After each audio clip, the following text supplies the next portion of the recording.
Hey guys, today we're taking a look at the McFarlane DC Multiverse Mongol from Superman Villains.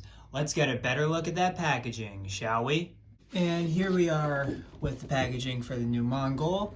Of course, we have the DC Multiverse label right there, name of the character, Mongol, right there. Then we, of course, have DC Multiverse nameplate right there, character nameplate right there, McFarlane Toys, whatever this sticker is. And of course, we have the beautiful comic book art from the source which the character takes place in. It's Mongol from Superman Villains, which I've not had the pleasure of reading. And then we also have the social medias for McFarlane Toys down there, the DC Multiverse right there. And of course, we have DC Multiverse on top, Mongol, Superman Villains right there. And of course, we have another DC Multiverse logo up at the top. And on the bottom, we have nothing else besides. And here is that barcode for you guys, if you guys are hunting barcodes. And all right, let's get this dude out of the packaging. And here we have Mongol out of the packaging. And before we take a look at Mongol here, we of course have to take a look with the things that come with every single multiverse figure. So up first, you know what's coming. We have the DC Multiverse hockey puck stand right here with the DC logo right there. The hockey puck, not the hockey puck, the peg right there. And then the 3 circles instead of the 4. Ooh, maybe they're doing 3 instead of 4 circles now. Ooh. And then of course we have the card right here of the comic book panel from the box. Mongol from the story Superman Villains. And we flip it on the back. We have, of course, Mongol.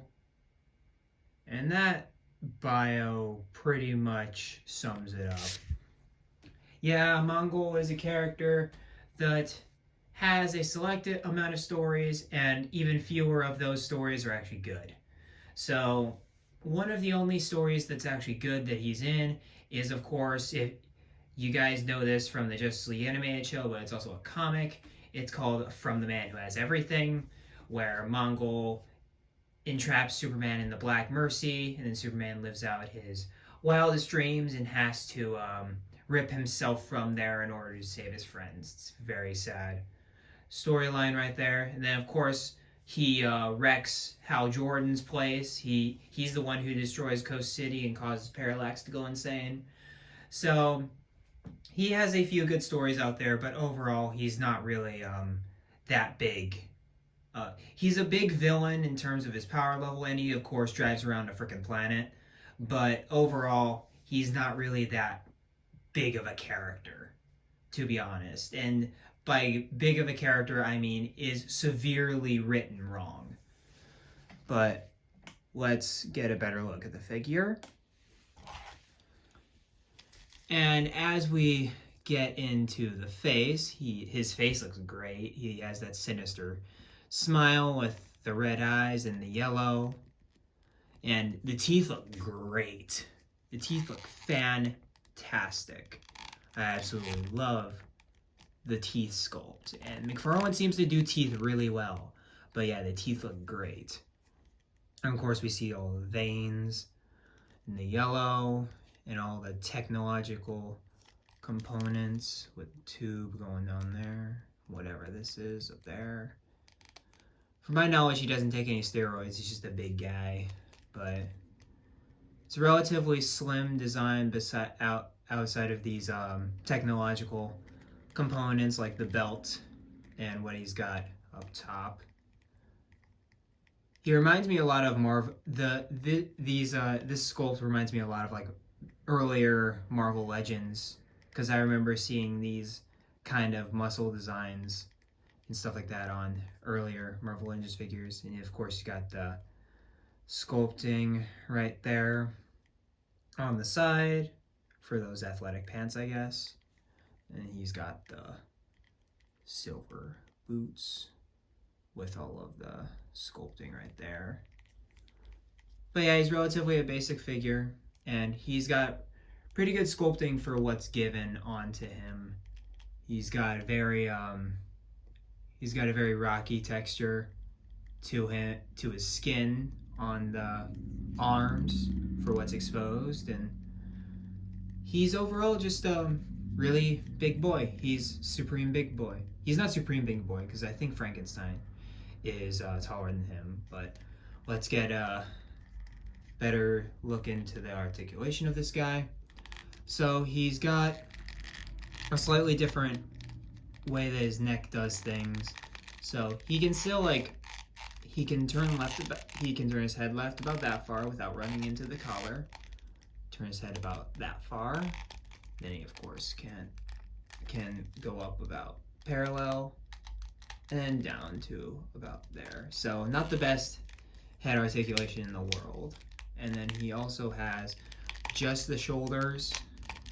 Actually, he's got the hole instead of the actual joint. He's got the actual just hole where he can do armpit stuff with, but he can also twirl his arms around like that. And then we've got the single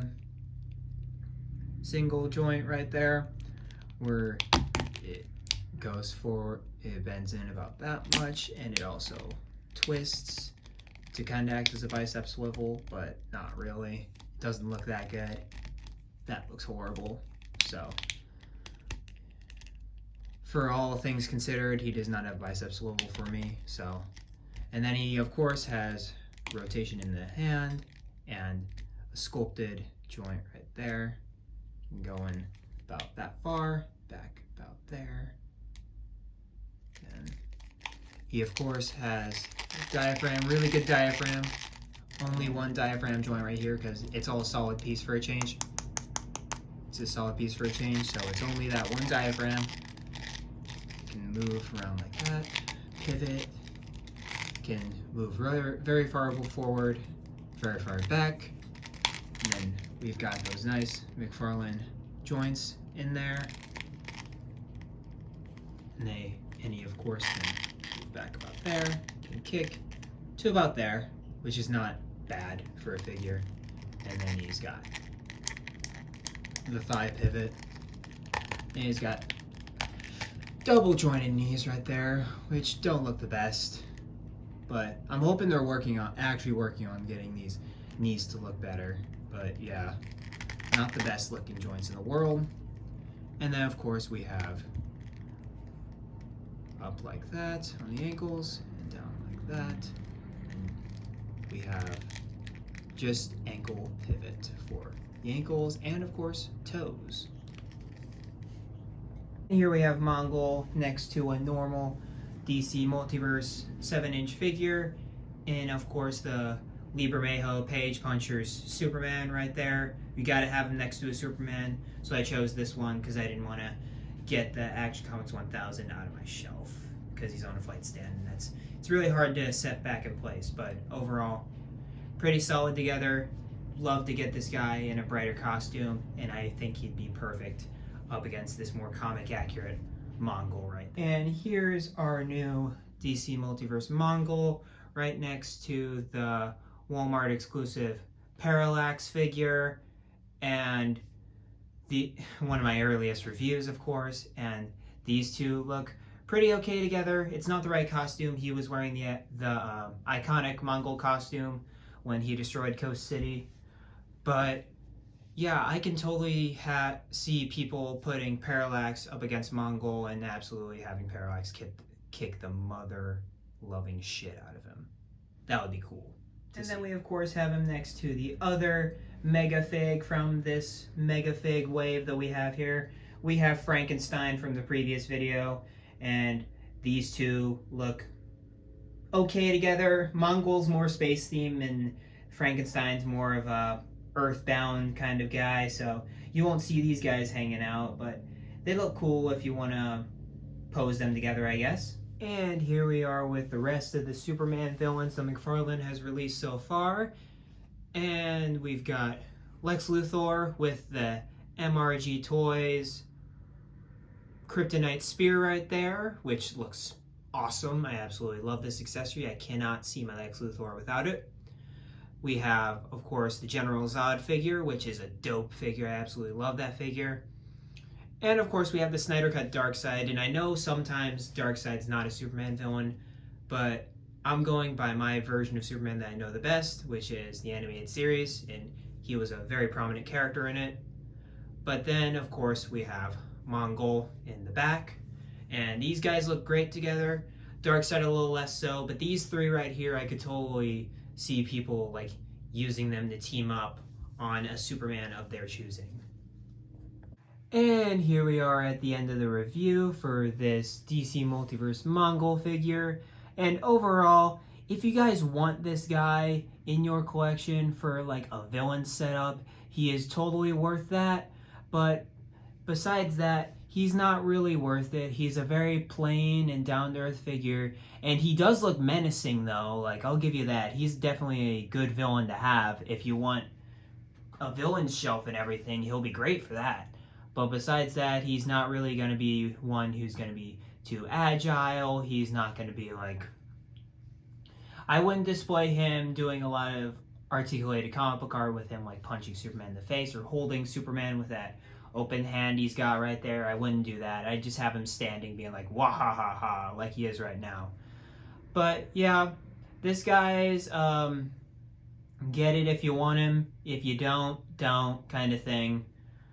But yeah, that's it for this review, guys. Like, comment, subscribe, all that good stuff. And as always, do what you love and do it with respect. Love everybody, all that good stuff. And as always, I'll catch you in the next video. Peace.